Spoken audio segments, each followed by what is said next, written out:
Gabriel Knight is set in New Orleans, and at the beginning of the game, he's a bookshop owner and a struggling horror novelist who basically has a very fatalistic view of life. Everyone in his family, his father and his grandfather, all died quite young when they were 33. Tell me something about Granddad.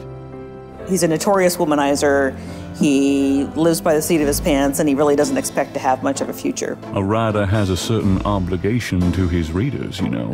The story of Gabriel Knight's Sins of the Fathers is that he is investigating a rash of murders that have been happening in New Orleans that seem to be related to voodoo. And as he gets deeper into this mystery, deeper into the voodoo culture of New Orleans, he starts to realize that a lot of the things he's saying resemble the nightmares he's been having since his youth, and its story is tied into his family heritage and the background of the kind of the curse that lays on the Knight family. There's a lot of fun locations in the game. You get to go to various voodoo places in New Orleans, like there's a great voodoo shop that has candles and herbs. There's a voodoo museum in the game where Dr. John, who's one of the major characters in the game, maintains this voodoo museum, and he can fill you in a lot with the history of voodoo. You also visit St. Louis Cemetery, which is a classic New Orleans cemetery with all the tombs above ground because of the water table in New Orleans. You know, there was something special about Gabriel Knight 1, and it was the first, because, you know, it was like, yeah, horror game. And it was like, horror game, it can't work, you know, pixel art and stuff. And then I say, oh, holy crap, this game is actually scary. It's just doing something with me.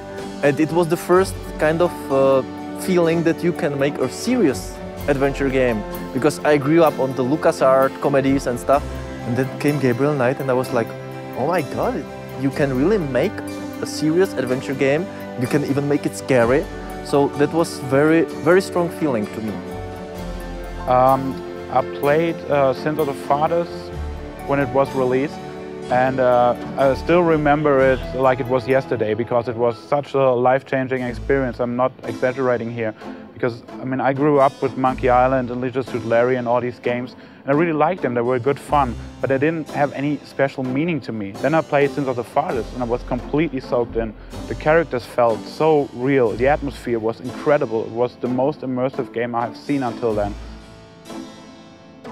Jane made a statement during the creation. She said, I try not to limit my thinking because of the powerful nature of the story. Because it's a computer game, I think that we can make computer games that are just as good as any other form of entertainment.